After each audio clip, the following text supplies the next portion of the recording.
Hello everyone, welcome to my YouTube channel. I am CA Shan Anwar, your FinTech's buddy. First of all, I would like to thank all of you for showing immense support on my latest video. जो last video पे आप लोगों ने मुझे बहुत ही प्यार दिया, उसके लिए बहुत बहुत शुक्रिया।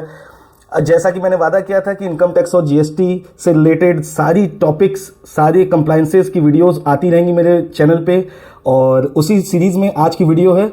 आज की वीडियो का टॉपिक है कि किन किन लोगों को इनकम टैक्स रिटर्न फाइल करना जरूरी है for the financial year 24-25, that is assessment year 25-26। जैसे इनकम टैक्स रिटर्न फाइल तो मोस्टली लोग करते हैं, बट ऐसे कौन से लोग हैं जिनको कि मैंडेटरी है एज पर लॉ, अगर वो फाइल नहीं करते हैं तो उनको क्या कॉन्सिक्वेंसेस फेस करना पड़ सकता है, वो भी मैं इस वीडियो में बताऊंगा। तो अभी तक अगर आप इस वीडियो को देख रहे हैं तो चैनल को सब्सक्राइब करें, वीडियो को लाइक कर दीजिएगा, और वीडियो देखने के बाद अगर आपको कुछ अच्छा लगा होगा तो इसको अपने फ्रेंड्स में व्हाट्सएप एंड फेसबुक पे जरूर शेयर कीजिएगा। तो आइए चलते हैं डैशबोर्ड की तरफ। तो चलिए देखते हैं किन किन लोगों को इनकम टैक्स रिटर्न फाइल करना कंपलसरी है। आज की वीडियो में हम लोग सीखेंगे इनकम टैक्स रिटर्न क्या है, किसको फाइल करना है, कब फाइल करना है, क्यों फाइल करना है, और अगर फाइल नहीं करेंगे तो क्या उसके कॉन्सिक्वेंसेज होंगे। सबसे पहला point, what is income tax return.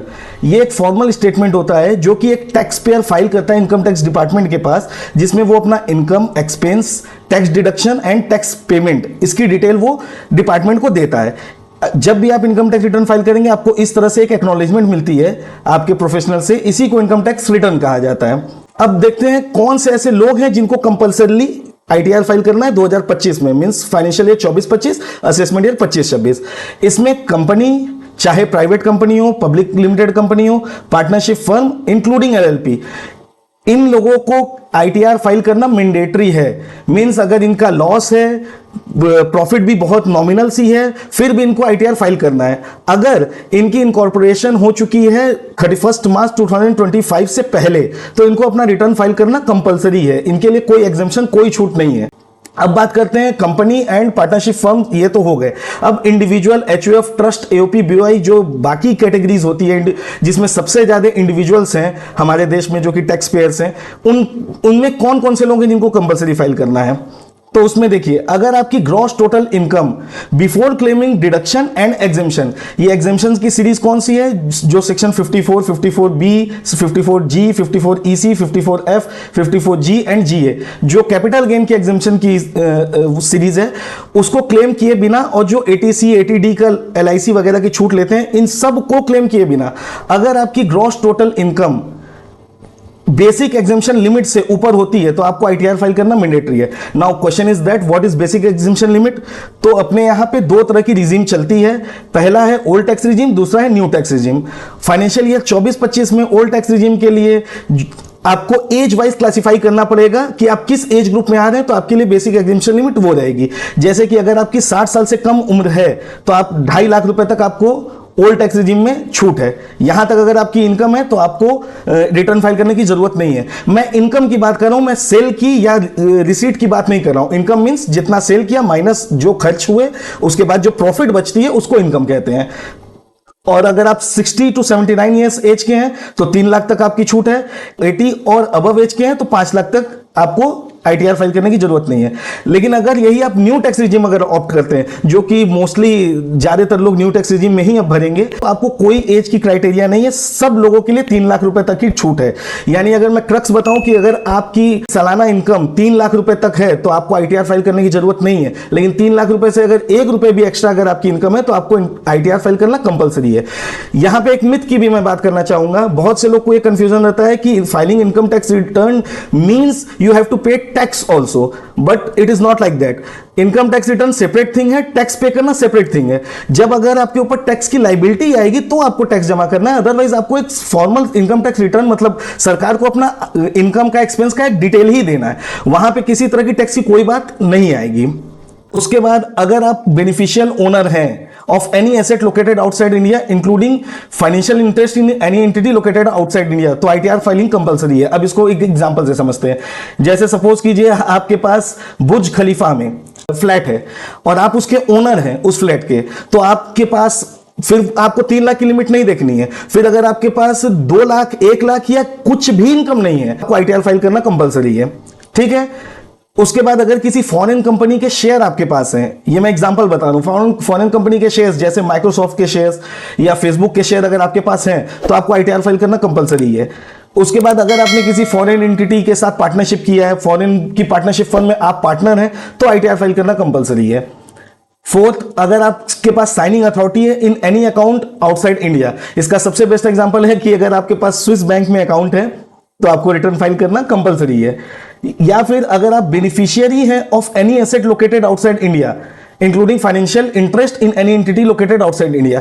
इसके एग्जांपल के तौर पे मैं ये बताना चाहूंगा कि बेनिफिशियरी मींस क्या होता है। जैसे सपोज कीजिए कि शाहरुख खान, जिनकी दुबई में पॉपुलैरिटी बहुत ज्यादा है, ओके, अब दुबई का कोई शेख है, शाहरुख खान का दोस्त है, उसने क्या किया कि अगर उसने शाहरुख खान को अपने प्रॉपर्टी का ओनर बना दिया, तब तो शाहरुख खान को वो जो पीछे हम लोगों ने देखा था यहां वाला बेनिफिशियल ओनर, यहां पे शाहरुख खान को तो मतलब आईटीआर फाइल करना कंपलसरी हो जाएगा। बट अगर शेख ने शाहरुख खान को क्या किया कि उस शेख की कोई प्रॉपर्टी थी, उससे रेंट आता था, उसने क्या किया कि शाहरुख खान साहब को कहा कि इसका रेंट आप रिसीव कर लीजिएगा, इस रेंट के मालिक आप हैं। अगर उसने ये ट्रांजैक्शन एग्जीक्यूट करा दिया तो इंडिया में शाहरुख खान को आईटीआर फाइल करना कंपलसरी हो जाएगा। ठीक है, क्लियर कॉन्सेप्ट। अगर आप अपने किसी करंट अकाउंट में 1 करोड़ से ज्यादा की अमाउंट अगर आप डिपॉजिट करते हैं तो कंपलसरी आईटीआर फाइल करना होगा। अब क्वेश्चन आता है कि डिपॉजिट मींस क्या? Deposit means only cash deposit या फिर अदर डिपॉजिट ऑल्सो? तो यहां पे देखिए लिखा है मैंने cash deposit plus bank deposit. जैसे यूपीआई वगैरह भी अगर आपके अकाउंट में आता है, चेक से पैसे आते हैं, उन सब को मिला करके अगर साल भर में 1 करोड़ से ज्यादा हो जाता है, 1 करोड़ है तब तो आपको आईटीआर फाइल करना की कंपलसरी यहां पे नहीं है, बट 1 करोड़ से ज्यादा हो जाता है आईटीआर फाइल करना पड़ेगा। अब क्या आपके पास एसबीआई में भी अकाउंट है, पीएनबी में भी करंट अकाउंट है और यूनियन बैंक में भी है, क्या सबको मिला के लिमिट देखना है? तो जी हां, सबको मिला के लिमिट देखना है। सारे अकाउंट्स को क्लब कीजिए, फिर लिमिट देखिए कि सबको जोड़ के सिर्फ क्रेडिट देखना है, डेबिट साइड आपको नहीं देखना है। सपोज कीजिए आपने किसी 2 अप्रैल को आपने 1 करोड़ रुपए डिपॉजिट कर दिया और 2 अप्रैल की शाम को आपने 1 करोड़ रुपए विड्रॉ कर दिया, तो क्या आईटीआर फाइल करना कंपलसरी होगा? जी हां। इनकम टैक्स को डेबिट से कोई मतलब नहीं है, वो सिर्फ क्रेडिट ट्रांजैक्शन देखते हैं सबसे पहले कि क्रेडिट अगर हुआ है तो आपको रिटर्न फाइल करना कंपलसरी है। उसके बाद आप देखेंगे डिपॉजिट अगर आप करते हैं अपने सेविंग अकाउंट में, सारे सेविंग अकाउंट में 50 लाख और मोर, तो आईटीआर फाइल करना कंपलसरी है। उसके बाद अगर आपने फॉरेन ट्रेवल किया और उस फॉरेन ट्रेवल पे अगर आपने 2 लाख रुपए या उससे ज्यादा का खर्च किया, या तो खुद के ट्रेवल पे या किसी और के ट्रेवल पे, तो भी इनकम टैक्स रिटर्न फाइल करना कंपलसरी है आपको। या इलेक्ट्रिसिटी बिल में 1 साल में अगर आपने, और साल जब मैं बोल रहा हूं तो इट मींस 1 अप्रैल 2024 से 31 मार्च 2025 तक में 1 साल में अगर आपने 1 लाख रुपए की बिल जमा की तो आईटीआर फाइल करना कंपलसरी है। अब आप सोचिए 1 लाख रुपए 1 साल में मींस अप्रोक्सीमेटली 8,000 समथिंग कुछ रुपीस आएंगे 1 महीने के। अगर ऑन एन एवरेज आपकी बिजली की बिल इतनी है तो सरकार ये मानती है कि आपकी इनकम अच्छी खासी होगी, तो क्यों ना आपसे इनकम का हिसाब लिया जाए, टैक्स लिया जाए, ये गलत वर्ड होगा कहना, इनकम का हिसाब लिया जाए कि कहां से आपने इनकम अर्न की, तो ये आपको आईटीआर फाइल करना कंपलसरी होगा। उसके बाद अगर आप बिजनेस करते हैं, अगर आपकी बिजनेस है जैसे कि ये शोरूम हो गया, साड़ी की दुकान हो गई या किसी भी तरह की परचून की दुकान हो गई, आपका बिजनेस से टर्नओवर 60 लाख रुपए से ज्यादा है तो आईटीआर कंपलसरी है। अगर आप प्रोफेशनल हैं, किसी प्रोफेशनल एक्टिविटीज में, जैसे चार्टर्ड अकाउंटेंट्स हो गए, डॉक्टर्स हो गए, एडवोकेट्स हो गए, इंजीनियर्स हो गए, आर्किटेक्ट्स हो गए, ये सारे लोगों को अगर साल भर में 10 लाख से ज्यादा की अगर उनकी ग्रॉस रिसीट होती है तो उनको रिटर्न फाइल करना कंपलसरी है। अगर आपका टीडीएस या टीसीएस दोनों मिला के चेक करेंगे, दोनों ही मिला के अगर 25,000 से ज्यादा का कटा हुआ है, 25,000 या उससे ज्यादा, तो आईटीआर फाइल करना कंपलसरी है। लेकिन अगर सीनियर सिटीजन है आप, सीनियर सिटीजन मींस 60 ईयर्स और मोर के एज जो होते हैं, अगर आप उस कैटेगरी में फॉल करते हैं तो ये 25,000 की लिमिट 50,000 देखी जाएगी। कुछ स्पेशल केसेस हैं जहां पे आपको आईटीआर फाइल करने की रिकमेंडेशन हम लोग देते हैं, वो ये है कि जब आपको अपना टीडीएस का रिफंड क्लेम करना है तो आईटीआर फाइल करके ही रिफंड मिलेगा। अगर डेट पार हो जाती है तो रिफंड फिर आपको नहीं मिल पाएगा। या फिर अगर आपके पास लॉस हुआ है, अब जैसे बहुत सारे लोग हैं जो कि शेयर मार्केट में इन्वेस्टमेंट करते हैं, या किसी को बिजनेस में लॉस हुआ है, अगर ऐसे लोग हैं, सपोज कीजिए कि किसी को 500 रुपीज का ही लॉस हुआ है या 1,000 रुपए का लॉस हुआ है, तो ये लगता है कि यार एक तो 1,000 रुपए का शेयर मार्केट में लॉस हो गया, ऊपर से फिर हम आईटीआर फाइल करें और प्रोफेशनल को आईटीआर फाइलिंग की फीस भी दें। तो ऐसा नहीं है, आपको आईटीआर फाइल करना चाहिए, क्योंकि देखिए प्रॉफिट और लॉस जो होता है वो तो उसकी एक कैलकुलेशन होती है, लेकिन आपके जो एआईएस और टीआईएस जो होता है, जो इनकम टैक्स के पास इंफॉर्मेशन पहुंचती है, वो आपके सारी सेल और परचेज की इंफॉर्मेशन पहुंच जाती है। अब सपोज आपने किया 40 लाख रुपए का सेल किया और 39 लाख रुपए की परचेज की थी, तो 1 लाख का ही प्रॉफिट आपको हुआ। उस तरह से अगर आप देखेंगे तो आईटीआर फाइल करने की जरूरत नहीं है। बट वॉल्यूम चूंकि 40 लाख रुपए का है म्यूचुअल फंड में से या शेयर मार्केट में ट्रेडिंग करने का, और परचेज जो आपने किया 39 लाख का किया, तो 1 लाख रुपए की प्रॉफिट तो है, बट वॉल्यूम ज्यादा होने की वजह से रिकमेंडेटरी ये है कि आप रिटर्न जरूर फाइल कर दें उस केस में। और अगर लॉस हुआ है तो बिल्कुल फाइल करना पड़ेगा, तभी जब आगे के सालों में आपको उस ट्रांजेक्शन से प्रॉफिट होगी तो लॉस सेट ऑफ करके आप बैलेंस अमाउंट पे ही आपको टैक्स देना पड़ेगा। या फिर आपने कैश डिपॉजिट किया है, जैसे बहुत सारे सीएससी सेंटर्स वाले होते हैं, मनी एक्सचेंज वाले होते हैं, जिनके पास ह्यूज कैश आता है, कैश का ट्रांजेक्शन होता है, बट वो रिटर्न फाइल नहीं करते हैं, उनको तो हर हाल में 100% अपने रिकॉर्ड्स को भी सही रखना चाहिए, किसी कंसल्टेंट से मिलकर के रिकॉर्ड्स भी सही अपने करवाने चाहिए, और आईटीआर जरूर फाइल करना चाहिए उनको। या फिर कोई बहुत ज्यादा यूपीआई किसी के अकाउंट में आता है, डिजिटल इंडिया, तो यूपीआई आता रहता है, आता है जाता है, आता है जाता है, तो आपको रिकमेंडेटरी है कि आप आईटीआर फाइल करें। गिफ्ट वगैरह अगर हैवी अमाउंट का ले रहे हैं तो आईटीआर फाइल करें। या फिर कोई भी हाई वैल्यू ट्रांजेक्शन अगर आपके एआईएस टीआईएस में ऑलरेडी दिख रही है, तो बेटर यही कि आप आईटीआर फाइल करके उसका जस्टिफिकेशन पहले ही दे दें। अब क्वेश्चन आता है कि हमें आईटीआर कब तक फाइल करना है, what is the due date of ITR filing. तो देखिए, अगर आप, जो कि बहुत सारे कम ही लोग इसमें फॉलो करते हैं, ट्रांसफर प्राइसिंग का अगर आपका केस है और ऑडिट होना कंपलसरी है, तो 30 नवंबर तक आपको आईटीआर फाइल करना है। अगर कंपनी है प्राइवेट लिमिटेड, पब्लिक लिमिटेड, तो आपको 31 अक्टूबर तक करना है। कोई भी पर्सन जिसकी ऑडिट किसी भी लॉ में मैंडेटरी है तो 31 अक्टूबर। या फिर कोई भी पार्टनरशिप फर्म है जिसमें ऑडिट कंपलसरी है, तो ऐसे फर्म के पार्टनर्स के लिए भी 31 अक्टूबर आईटीआर फाइलिंग की डेट है। इसके अलावा जितने लोग भी बच गए, राम, श्याम, मोहन, शान, जितने लोग भी बच गए, उनके लिए 31 July 2015 is the last date of ITR filing. अब अभी आप लोग को पता होगा कि गवर्नमेंट ने फॉर्म रिलीज करने में इस बार बहुत देर किया है, तो गवर्नमेंट ने पहले ही इसको इस फाइलिंग डेट को सिर्फ बढ़ा करके 15 सितंबर तक कर दिया है। ठीक है, लेकिन ये सिर्फ इस साल के लिए है, बाकी सारे सालों में 31 जुलाई ही आपकी ड्यू डेट रहने वाली है। अगर यहां तक आपने मेरी वीडियो देखी और आपको वीडियो से कुछ भी एडवांटेज मिल रहा है तो इस वीडियो को जरूर लाइक कीजिए, और कोई भी डाउट अभी तक में भी आया तो उसको कमेंट करके जरूर बताइएगा, मैं कोशिश करूंगा कि उसको रिजॉल्व करूं, और ज्यादा से ज्यादा इसको अपने दोस्तों के साथ शेयर कीजिएगा। नेक्स्ट हम लोग चलते हैं कि आईटीआर क्यों फाइल करना है, क्या क्या इसके एडवांटेजेस हो सकते हैं। आप टीडीएस रिफंड क्लेम कर सकते हैं आईटीआर फाइल करने के लिए। बैंक में लोन जब भी लेने आप जाएंगे तो बैंक आपसे जनरली 3 साल की आईटीआर मांगता है। क्रेडिट कार्ड अच्छे वैल्यू का लेना है तो आईटीआर मांगेंगे। किसी भी तरह की प्रॉपर्टी अगर आपको परचेस करनी है तो वहां पे इनकम के सोर्स के लिए आईटीआर की जरूरत पड़ती है। वीजा अगर आपको चाहिए तो आपके लिए आईटीआर वहां कंपलसरी किया गया है। एक एड्रेस का प्रूफ भी ये माना जाता है। अगर आपको एक अच्छा टर्म इंश्योरेंस खरीदना है, let's say more than 1 CR का अगर आपको टर्म इंश्योरेंस खरीदना है या इंश्योरेंस किसी भी वैल्यू का खरीदना है, तो वहां पे आपको हाई कवरेज इंश्योरेंस के लिए आईटीआर की जरूरत पड़ती है।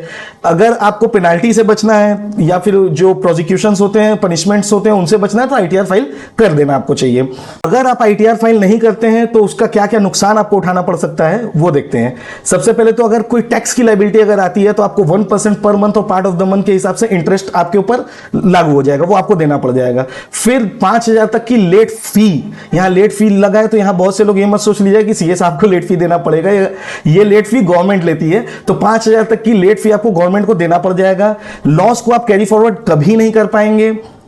अगर आप आईटीआर फाइल नहीं करते और मैंडेटरी था आईटीआर फाइल करना, और किसी तरह की भी इंफॉर्मेशन इनकम टैक्स ऑफिसर के पास पहुंच जाती है, तो इनकम टैक्स ऑफिसर आपका बेस्ट जजमेंट असेसमेंट कर सकता है। उसके पास जो इंफॉर्मेशन आई रहेगी उसके हिसाब से वो आपकी इनकम को कैलकुलेट करेगा और उसके ऊपर टैक्स निकाल के आपको नोटिस भेज देगा। और एक सबसे बड़ा नुकसान ये होता है, टाइम पे आईटीआर ना फाइल करने का नुकसान ये होता है कि अगर आपका मान लीजिए रिफंड बन रहा है और आपने ड्यू डेट, जो कि मोस्ट ऑफ द केसेस में 31 जुलाई होनी है, उसके पहले अगर आपने आईटीआर फाइल कर दिया तो आपको आपके रिफंड पे 6% सालाना यानी 0.5% पर मंथ का इंटरेस्ट सरकार देती है। वो इंटरेस्ट की कैलकुलेशन कैसे होगी? अगर आपने टाइम पे रिफंड फाइल किया, विद इन ड्यू डेट किया, तो 1 अप्रैल से लेकर जब तक रिफंड दिए तब तक का इंटरेस्ट आपको मिलेगा। और अगर आपने ड्यू डेट पार करने के बाद आईटीआर दाखिल किया तो आपको जिस डेट पे आईटीआर आपने फाइल किया उस डेट से लेकर के जब तक रिफंड ग्रांट किया जा रहा है सिर्फ उतने ही दिन तक का आपको इंटरेस्ट मिलेगा। Now the last question is how to file ITR. इसके लिए आप खुद से आईटीआर फाइल कर सकते हैं, बट मेरी रिकमेंडेशन ये रहेगी कि देखिए, इनकम टैक्स रिटर्न ये पहली स्टेप होती है आपके इनकम को जस्टिफाई करने के लिए या इनकम का ब्यौरा इनकम टैक्स के पास पहुंचाने के लिए। तो मेरी रिकमेंडेशन ये रहेगी कि किसी प्रोफेशनल, किसी चार्टर्ड अकाउंटेंट या टैक्स प्रोफेशनल्स के गाइडेंस में ही इसको फाइल करें। थोड़े से पैसे बचाने के लिए एक बहुत बड़ा रिस्क लेना it's not a good idea. तो आप प्रोफेशनल की हेल्प लेकर के अपने इनकम टैक्स रिटर्न को फाइल करें। साल में एक बार करना होता है, कोई बहुत बड़ा हर महीने की चीज भी नहीं है। अगर आपको किसी तरह की हेल्प की जरूरत है तो डिस्क्रिप्शन में मेरा नंबर दिया हुआ है, आप उस पर व्हाट्सएप कर सकते हैं। किसी तरह की और क्वेरी है तो आप इस वीडियो के कमेंट बॉक्स में बताइए, मैं उसको कोशिश करूंगा रिजॉल्व करने की। वीडियो पसंद आई हो तो उसको लाइक कीजिएगा, चैनल को सब्सक्राइब कीजिएगा, और फेसबुक पे देख रहे हैं तो इस मेरे पेज को फॉलो कीजिएगा, एंड ज्यादा से ज्यादा व्हाट्सएप ग्रुप में भेजिए ताकि सबको पता चल सके कि अगर वो इन कैटेगरीज में फॉल कर रहे हैं तो इनकम टैक्स रिटर्न फाइल करना उनको कंपलसरी है। नोटिस आने से बढ़िया है कि एक कहावत भी आपने सुना होगा, prevention is better than cure. तो नेक्स्ट वीडियो में ये बनाने की कोशिश करूंगा नेक्स्ट वीडियो कि किन किन लोगों को कौन कौन सी आईटीआर फाइल करनी चाहिए, अगर आपकी इनकम के अकॉर्डिंग कौन सी आईटीआर आपकी होनी चाहिए। So thank you so much for listening, bye bye.